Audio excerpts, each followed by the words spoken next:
Si tu veux rater ta séance, te blesser ou continuer à avoir de mauvaises perfs, bah éteins la vidéo et va continuer à faire ce que tu faisais avant. Bah oui, parce que dans cette vidéo, on va voir 6 choses à éviter si vous voulez améliorer vos performances à la salle de sport. Mais avant de démarrer, je vous invite vraiment à liker, partager, commenter parce que vous le savez, c'est vous qui faites vivre la chaîne. Allez, on démarre avec le premier, pas de sexe avant la séance. C'est pas vraiment une question hormonale ni de dépenses caloriques, mais simplement si vous avez joui avant d'aller vous entraîner, vous serez plus détendu, vous serez moins énervé et donc mécaniquement vos performances elles vont baisser. Exactement comme pour les boxeurs. Par contre, et chose assez étonnante, j'avais vu une étude il y a quelques années qui montrait que si on était excité avant d'aller à la salle, là ça améliorait les performances. Par contre attention, il faut simplement être excité.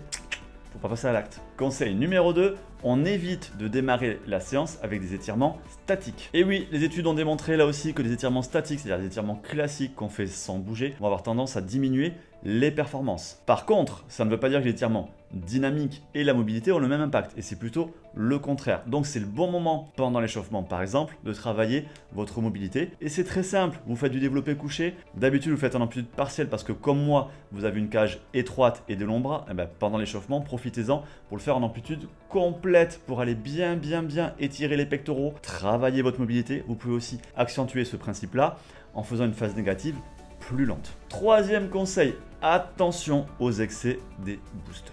Et oui, dans la plupart des cas, en tout cas pour tous les boosters qui contiennent des stimulants, il va falloir faire attention à la dose et à la fréquence de prise. À la fréquence simplement parce que si vous en prenez trop souvent, votre corps va s'habituer et donc vous allez moins en ressentir les effets. Vous allez donc avoir tendance à en consommer en excès, à augmenter les doses, ce qui va à terme avoir un impact vraiment négatif sur votre récupération en apportant trop de fatigue à votre corps tout simplement. Et donc qui dit problème de récupération dit risque de blessure accentué. Et là aussi, si vous en prenez trop avec trop de stimulants, que vous êtes un peu nerveux au moment d'être à la salle de sport, vous allez dégrader la technique d'exécution de vos exercices, donc les rendre moins efficaces et là encore augmenter le risque de blessure. Alors pour pallier à ces 3 problèmes, il faut, dans un premier temps bien sûr, respecter la dose notée sur votre booster. Ce qui peut être aussi intéressant, c'est d'utiliser un pré-workout qui ne contient pas d'ingrédients stimulants, comme par exemple le pré-workout qu'on propose dans notre gamme. Et oui, car avec un pré-workout, en tout cas s'il est bien formulé et qui ne contient pas de stimulants, les effets sont cumulatifs, c'est-à-dire que l'objectif va être de saturer les muscles dans certains acides aminés, donc plus vous le prenez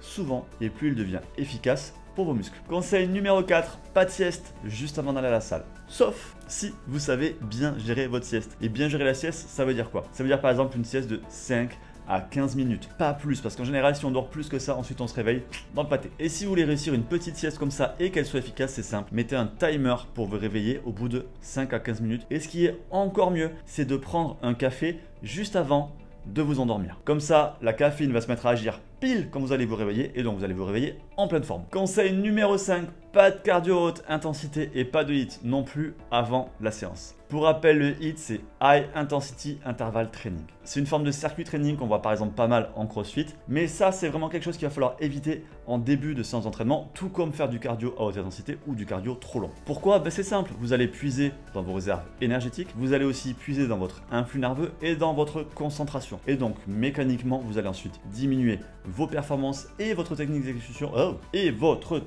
d'exécution pour le reste de votre programme d'entraînement. Donc si vous voulez faire du cardio ou du HIIT, c'est très bien, mais le mieux ça sera soit de le faire en fin de séance, mais ce qui est vraiment le top, ça sera de le faire sur un autre jour tout simplement. 6e et dernier conseil, ne mangez pas trop et ne buvez pas trop. Et oui, pendant le sport, vos muscles vont recevoir un afflux sanguin un peu plus important que d'habitude. Et ce sang, mécaniquement, s'il est dans vos muscles, il est plus dans votre système digestif. C'est pour ça que pendant le sport, on privilégie des aliments qui s'assimilent très vite et très facilement, comme par exemple des BCA ou du Pepto-Pro, tout simplement parce qu'ils ne surchargent pas le système digestif. Et avant le sport aussi, il faudra faire attention à ne pas avoir des repas trop riches ou des aliments qui sont difficiles à digérer. Parce que si c'est le cas, ça veut dire que votre système digestif va pomper beaucoup de sang. Il va aussi vous demander beaucoup d'énergie. Et c'est autant de sang et d'énergie qui ne seront pas disponibles pour les muscles, pour vos performances. Et voilà, j'espère que ce petit top 6 vous a plu. Si c'est le cas, vous savez, je vous invite à liker, partager, commenter, parce que c'est vous qui faites vivre la chaîne. Pensez aussi à vous abonner, activer les notifications, la petite cloche pour ne pas rater mes futures vidéos. D'ici là, je vous dis à bientôt, faites-vous plaisir, lâchez rien, à plus.